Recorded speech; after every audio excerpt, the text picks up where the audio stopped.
मेरे प्रियजन आदरणीय, आप सबको जय मसीह की। बहुत बहुत शुक्रिया उस खुदा को जो आज फिर उन्होंने मुझे एक नया मौका दिया है, एक समय के साथ जहाँ पे मैं प्रभु का वचन आप सबके सामने में मैं रख पाऊँ। और आज का जो मैंने ख़ास टॉपिक भी मैंने कुछ इस तरीके से रखा हुआ है कि हम जिंदा हैं, पर क्या सच में हम जी रहे हैं? हम जिंदा हैं, पर क्या हम सच में जी रहे हैं?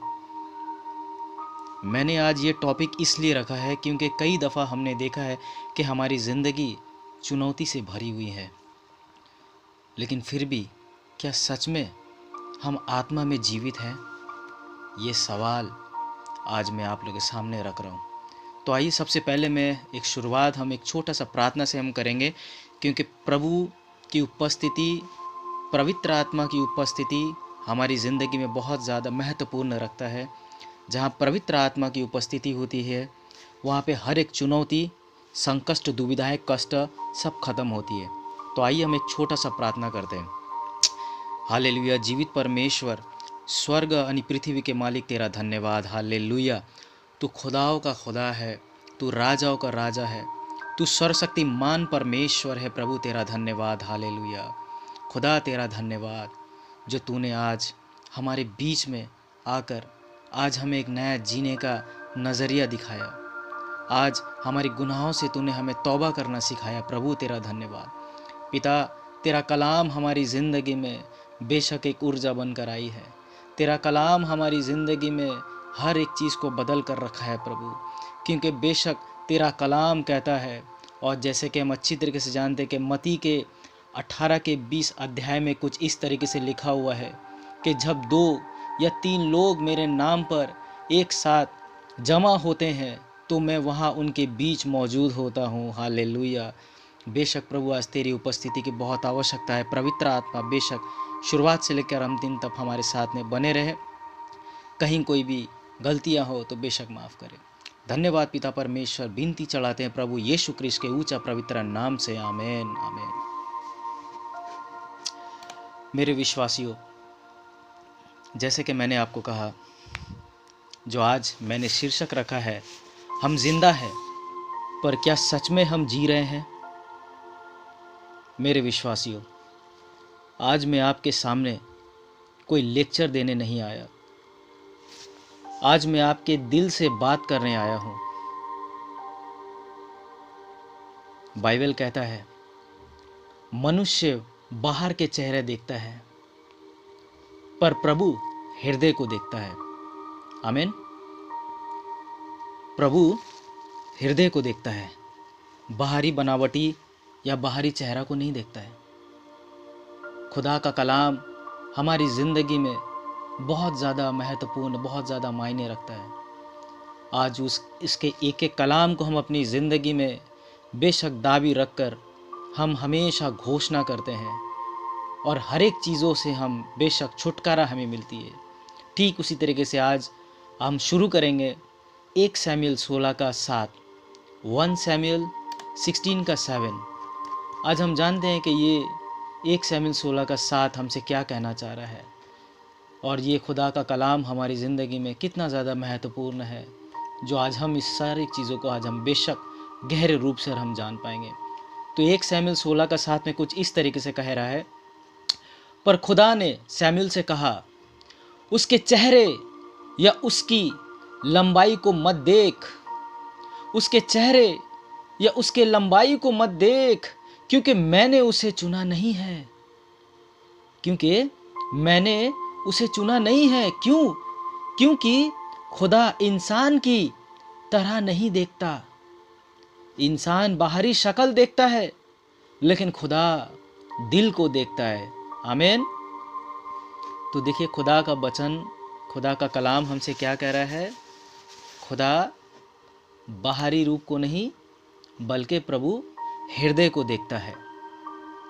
आज ये सवाल नहीं है, आज सवाल ये नहीं है कि हम हमें कैसे देखते हैं, लोग हमें कैसे देखते हैं। आज सवाल ये है कि खुदा हमारे दिल में क्या देख रहा है। खुदा आखिर क्या देख रहा है हमारे दिल में? बचपन और पहला प्यार, खुदा का साथ। याद कीजिएगा, याद है जब हम बच्चे थे तब खुदा सिर्फ एक नाम नहीं था, तब खुदा एक दोस्त जैसा हमारे साथ में था। एक डर भी और एक प्यार भी हमें सिखाया गया था कि वो हमारा पिता है, हमें हर एक चीज़ को देने वाला हमारा खुदा है। हमारा छोटा सा प्रार्थना, छोटा सा विश्वास, पर दिल बिल्कुल सच्चा था। खुदा ने कहा, अगर तुम बच्चे जैसे ना बनोगे तो स्वर्ग के राज्य में प्रवेश नहीं कर सकोगे। क्योंकि ये तो सारी चीज़ें वचन में भी लिखा हुआ है ना।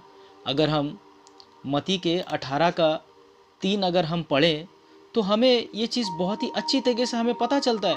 क्योंकि मत्ती के 18 के 3 में बेशक खुदा ने ये कहा है, और क्या कहा है ये वचन को भी हम जानेंगे। मत्ती के 18 को 3 में, और यीशु ने कहा, मैं तुमसे सच कहता हूं, अगर तुम बादल कर चढ़ते, अगर तुम बादल कर चाहते बच्चे जैसे नहीं बनोगे, बदल कर छोटे बच्चे जैसे नहीं बनोगे तो तुम स्वर्ग के राज्य में बिल्कुल भी प्रवेश नहीं कर पाओगे। आमीन। देखिए खुदा क्या कहना चाह रहा है यहाँ पे कि अगर तुम बदल कर छोटे बच्चे जैसे अगर नहीं बनोगे तो तुम स्वर्ग के राज्य में प्रवेश नहीं कर पाओगे। आखिर ये वचन क्यों इस तरीके से है? क्यों आखिर खुदा चाहता है कि हम छोटे बच्चे जैसे बने, और क्यों छोटे बच्चे ही खुदा को पसंद है? जानते हैं क्यों? क्योंकि उस वक्त उसके अंदर में वो छल कपट विश्वासघात नहीं होता है। एक बच्चे का जो हृदय होता है ना, वो बिल्कुल आईने के जैसा साफ होता है। वो कोई भी मनगढ़ंत कहानी नहीं बनाता, वो जैसा देखता है वो वैसा ही उस चीज को बोलता है। लेकिन आज हम जो देख रहे हैं, हमारा देखना, हमारा सुनना, हमारा कहना, वो बिल्कुल अलग है। वो बिल्कुल भी मिलता नहीं है। आज हम बड़े हो गए पर दिल छोटा हो गया। कहीं ना कहीं सच सही मायने में हमारा जो विश्वास है वो बहुत ज्यादा कॉम्प्लिकेटेड हो चुका है, पर हमारा जो रिलेशनशिप है कहीं ना कहीं वो कमजोर हो गई है। वो हमारा रिलेशनशिप स्ट्रांग कहीं ना कहीं नहीं है शायद। एक मुस्कुराता चेहरा, रोता दिल, दोनों में बहुत फर्क है। हम चर्च जाते हैं, हाथ उठाते हैं, भजन गाते हैं, पर सच ये है कई लोग प्रार्थना के दौरान, प्रार्थना के बीच में आपने देखे होंगे, प्रार्थना के दौरान में टूट रहे होते हैं। बाइबल कहता है, ये लोग होठों से मेरी इज्जत करते हैं पर इनका दिल मुझसे दूर है। ये मैं नहीं कह रहा हूं, ये खुदा का कलाम कह रहा है। मत्ती का अगर हम 15 का अगर 8 हम पढ़ेंगे तो हमें प्रश्न इस चीज से क्लियर होगा। मत्ती का 15 का 8 ये क्या कह रहा है? ये लोग अपने मुंह से मेरे पास आते हैं और अपने होठों से मेरी इज्जत करते हैं, लेकिन इनका दिल मुझसे बहुत दूर है। हालेलुया। ओ खुदा, तेरा वचन वाकई में तेरा वचन दोधारी तलवार है। खुदा, तेरा वचन कहीं ना कहीं सच में, हम आते तो हैं, हम बेशक प्रार्थना करते हैं, लेकिन जो सच्चा आराधना, महिमा, प्रशंसा जैसा तू चाहता है, शायद कहीं ना कहीं हम वैसा आराधना, महिमा, प्रशंसा हम नहीं कर पा रहे। खुदा, हम वर्शिप के दौरान में बेशक कहीं ना कहीं हम बहुत ज़्यादा कमज़ोर हो जाते हैं। हमारा ध्यान, हमारा दिमाग, बेशक शरीर हमारा उस जगह प्रेजेंट है, लेकिन शायद हमारा मन उस जगह नहीं है। हम प्रार्थना करते हैं लेकिन हमारा ध्यान हमारे काम के तरफ या फिर किसी और चीज़ों की तरफ में बिल्कुल ये चीज़ पूरा बिजी रहता है। तू जैसा सच्चा आराधना चाहता है शायद कहीं ना कहीं हम नहीं कर पा रहे। खुदा, आज लोग बेशक चर्च में आते हैं, मोबाइल तक को भी स्विच ऑफ या फिर साइलेंट करना भूल जाते हैं। यानी कि उनका कॉल हो सकता है इंपॉर्टेंट। बहुत ऐसे लोग हैं जो मैंने खुद भी देखा है, उनके अपने रिलेटिव्स हॉस्पिटल में एडमिट है, लेकिन फिर भी वो प्रार्थना करने आया। क्यों? पता है? विश्वास, उसको उस खुदा पर विश्वास है। मैं आराधना, महिमा, प्रशंसा के लिए आया हूँ। मैं उस खुदा से पूछने के लिए आया हूँ, मैं उस खुदा से मांगने के लिए आया हूँ, क्योंकि खुदा का कलाम ये कहता है, मांगो तो मिलेगा, ढूंढो तो पाओगे। लेकिन क्या सच में सारे लोग ऐसे करते हैं? हम शायद नहीं, कहीं ना कहीं हम ऐसे नहीं करते हैं। हम बोलते हैं मैं ठीक हूं, पर खुदा जानता है हम ठीक नहीं है। हम थक गए हैं, थकान जो दिखाई नहीं देती। आज की थकान शरीर की नहीं है, आज की थकान आत्मा की है। दाऊद भी ऐसे ही महसूस करता था, दाऊद ने भी ऐसे ही महसूस किया था। उसने कहा मेरा मन बहुत उदास है, मेरी हड्डियां तक कांप रही है। जानते हैं इसने क्यों कहा था ऐसा? दाऊद की जिंदगी भी कुछ इस तरीके से थी, बहुत कठिनाइयों का उसने भी सामना किया था, जबकि एक छोटे से बच्चे को खुदा ने चुना था। और वो खुदा उस बच्चे के अंदर में वो जानता था कि ये मेरा कलाम को आगे बढ़ाएगा और इसके ज़रिए से बहुत से काम होने वाली है। हम भजन संग्रह का 6 का 2 से 3 पढ़ेंगे और जानेंगे वचन को। भजन संग्रह का 6 2 से 3 वचन कुछ इस तरीके से कह रहा है खुदा मुझ पर दया करो क्योंकि मैं बहुत कमज़ोर हूँ।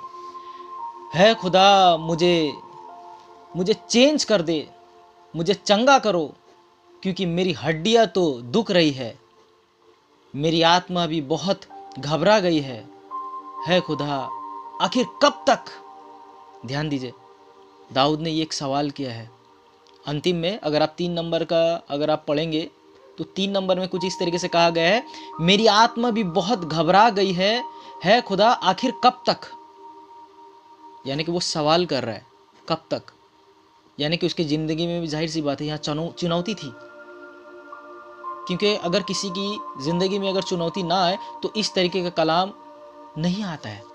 हमें कलाम से पता चल रहा है कि दाऊद के ज़िंदगी में भी कितनी ज़्यादा चुनौती से भरी हुई थी, जिसे आज हमारी ज़िंदगी में है। अगर आज हम थके हुए हैं, अगर आज हम टूटे हुए हैं, तो याद रखो आप कमज़ोर नहीं हो, आप इंसान हो।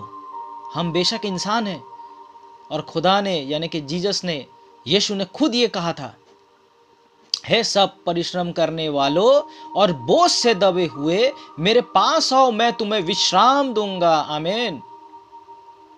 खुदा का कलाम खुद ये कह रहा है कि मेरे पास हो, मैं तुम्हें विश्राम दूंगा। ये कौन सी विश्राम है? ये शारीरिक नहीं, ये मानसिक विश्राम है, जो कि आत्मा की विश्राम है।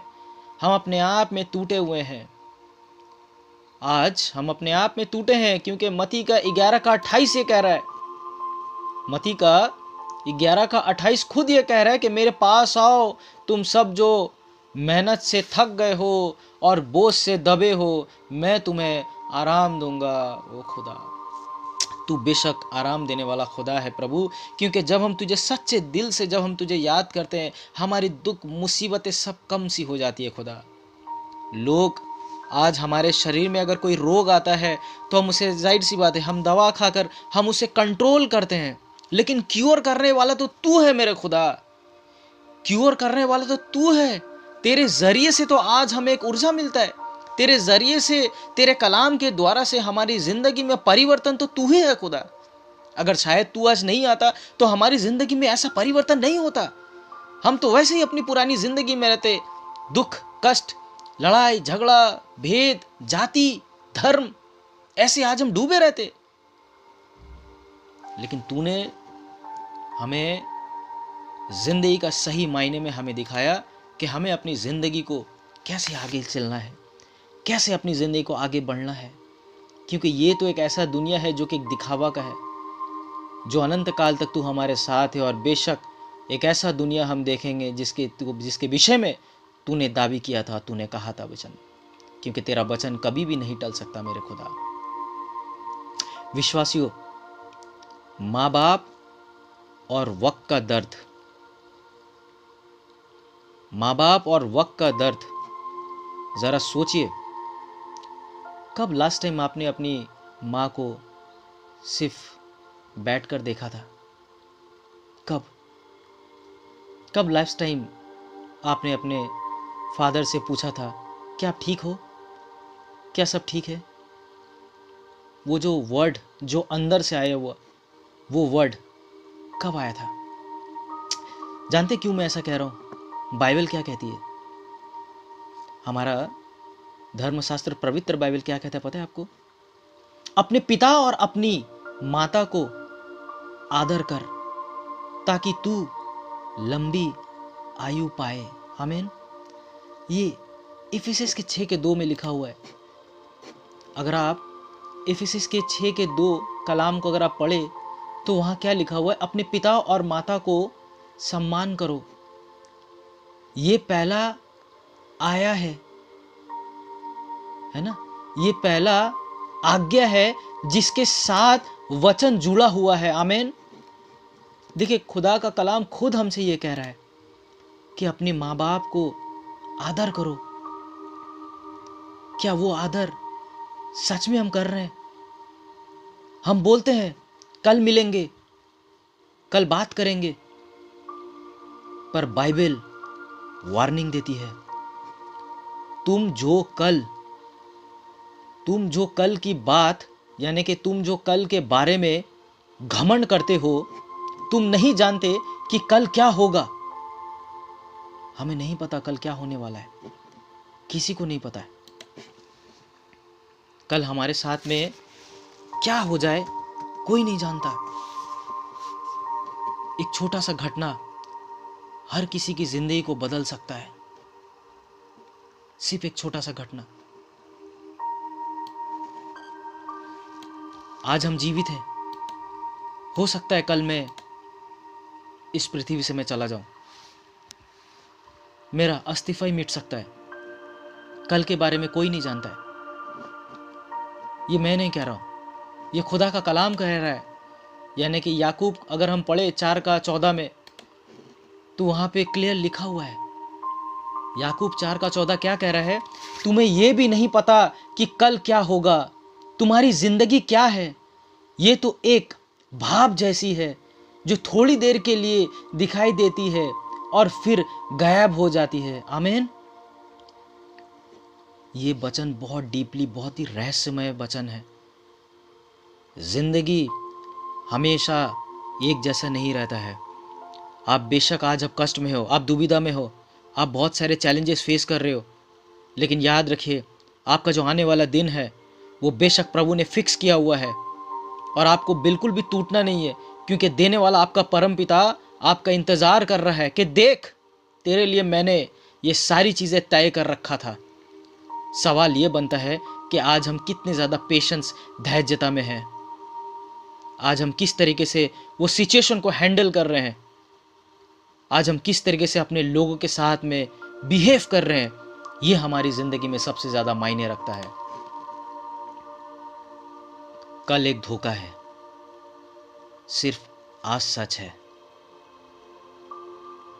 पछतावा जो बाद में आता है। कभी किसी के फ्यूनरल में गए हो? बेशक उम्मीद करेंगे हम सब ने गए हैं और हम सबको पता है कि फ्यूनरल क्या होता है, और वो दुख, वो संकट, वो चैलेंजेस जिसके घर में होता है, उससे बेहतर और कोई नहीं जान सकता वो क्या सिचुएशन आता है। मैंने भी फेस किया है वो दुख, वो सिचुएशन जो कोई नहीं चाहेगा वैसा सिचुएशन कभी आए। वो सिचुएशन मैंने भी देखा है, वो सिचुएशन पर्सनली मैंने भी फील किया है, और मैं जानता हूं वो सिचुएशन क्या है और कैसा होता है। काश थोड़ा और टाइम दिया होता है, काश माफ़ी मांग लिया होता है, काश मैं तुमसे बहुत ज़्यादा प्यार कहता हूँ ये कहने का मौका मिला होता। यकीन कीजिए, बाइबल कहती है हर एक को एक दिन मरना है और उसके बाद न्याय। हिब्रू का 9:27। अगर आप हिब्रू का 9 का 27 वचन को अगर आप पढ़ें तो वहाँ पे लिखा है, जैसे इंसान के लिए एक ही बार मरना तय किया गया है और उसके बाद न्याय होता है। आमीन।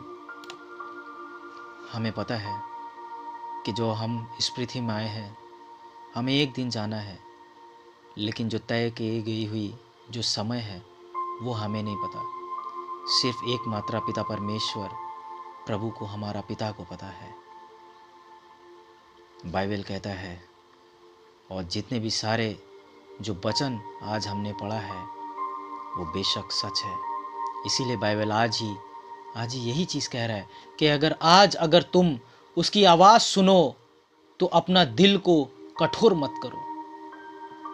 अगर आज आप उस खुदा की आवाज़ को सुन पा रहे हैं, अपने मन को कठोर मत कीजिए। हिब्रू का 3:15 में ये कह रहा है, हिब्रू का 3:15 में लिखा है, जैसे कहा गया है, आज अगर तुम उसकी आवाज़ सुनो तो अपने दिल को कठोर मत बना, जैसे भगवान यानी कि खुदा के समय किया गया था, यानी कि जो बगावत के समय किया गया था। समझ रहे आप कौन सी बगावत की यहाँ बात हो रही है? देखिए, एक चीज़ मैं आपको कहना चाहूँगा, जो स्पिरिचुअल लड़ाई होती है ना हमारी ज़िंदगी में, ये हमेशा रहेगा। आप जब तक इस पृथ्वी में हैं, ये स्पिरिचुअल लड़ाई होती रहेगी। सवाल ये है, ये शरीर जो आज जिसके अंदर में पवित्र आत्मा वास करती है, कभी कदर हम कहते हैं कि नहीं है ऐसा कुछ, किसी को कोई महसूस नहीं होता है। कोई कहता है कैसा होता है पवित्र आत्मा, कैसे होता है, और वो मेरे अंदर है, मुझे कैसे यकीन होगा, मुझे कैसे पता चलेगा? यकीन कीजिए, पवित्र आत्मा की उपस्थिति हर किसी के अंदर आएगा, लेकिन जब आप उसको आने दोगे, और जब पवित्र वचन आपके अंदर रहेगा और उस पवित्र वचन को जब आप मनन करोगे तो उसके द्वारा से पवित्र आत्मा आपके अंदर आएगा।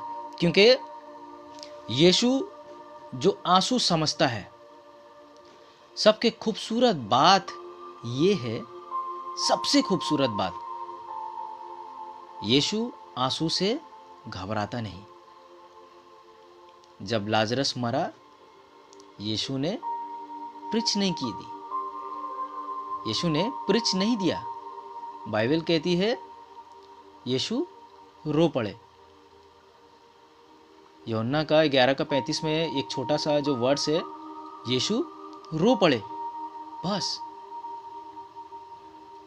आपके आंसू यीशु के लिए शर्म की बात नहीं, वो प्रार्थना है। बाइबल कहती है प्रभु टूटे हुए दिल वालों के निकट रहते हैं। ये भजन संग्रह का 34:18 कह रहा है, प्रभु टूटे हुए दिल वालों के निकट होते हैं। आप सोचिए, खुदा हमारे कितने करीब है। जिनके दिल टूटे हुए होते हैं और जो मन से पश्चाताप और नम्र है, उन्हें बचाता है प्रभु, और वो बचाने वाला हमारा खुदा है। आज बस मैं इतना ही कहना चाहूँगा, और इतना ही एक छोटी सी आप सबसे रिक्वेस्ट है, अगर माँ बाप जिंदा है आज ही उनके पास जाइए, या अगर दूर है तो फ़ोन उठाइए और उनसे बहुत ही प्यार से बात कीजिए। अगर नज़दीक है तो उनको गले लगाइए और उनको बहुत प्यार दीजिए। और अगर वो इस दुनिया में नहीं है तो प्रभु से कहिए, खुदा उन्हें मेरी तरफ से शांति देना। और जो माँ बाप आपके सामने है तो खुदा से कहें कि उन्हें लंबी उम्र दे, क्योंकि उन्होंने आपके लिए बहुत किया है। याद रखो, हम प्यार इसीलिए करते हैं क्योंकि उसने पहले हमसे प्यार किया। 1 यूहन्ना 4:19 वचन हम पढ़ेंगे, क्या कह रहा है, और इसे समझ लीजिए। 1 यूहन्ना 4:19, हम उससे प्यार करते हैं क्योंकि उसने पहले हमसे प्यार किया। आमीन। खुदा ने हमेशा हमसे प्यार ही किया है। उसने हमसे कोई सोना चांदी हीरे जवाहरात नहीं मांगे, बस इतना ही कहा कि सीधे सच्चे मार्ग में चल, अपने गुनाहों से तौबा कर, पश्चाताप कर, अपना मन फिरा। अगर आज दिल भरी है, अगर आंखों में आंसू है, तो समझ लेना ये सिर्फ वचन नहीं, ये पवित्र आत्मा की उपस्थिति है आपके अंदर। आमीन। आज हम प्रार्थना वचन को मैं यही अंतिम करना चाहूँगा और उम्मीद करूँगा कि जो पवित्र वचन मैंने आप लोग के सामने में रखा है वो बेशक हम उस पर मनन करेंगे और हम उसमें अमल करके हम चलेंगे। और बेशक देने वाला खुदा है, गलतियां हम इंसान से होती है, लेकिन याद रखना माफ़ करने वाला भी हमारा परमपिता परमेश्वर है।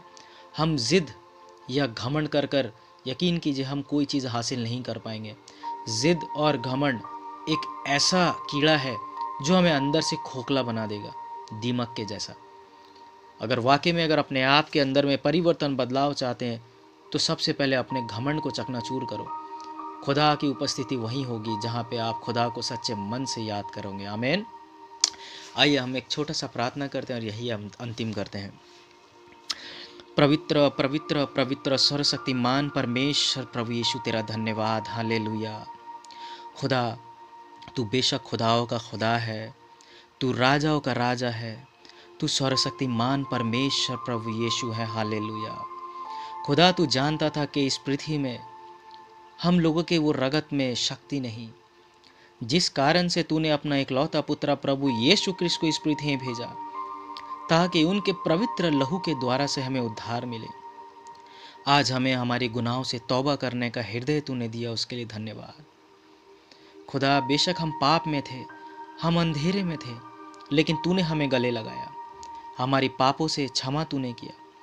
हमारी गुनाह, हमारे पाप, सारे श्राप तेरे पवित्र रगत से धुल चुके हैं पिता।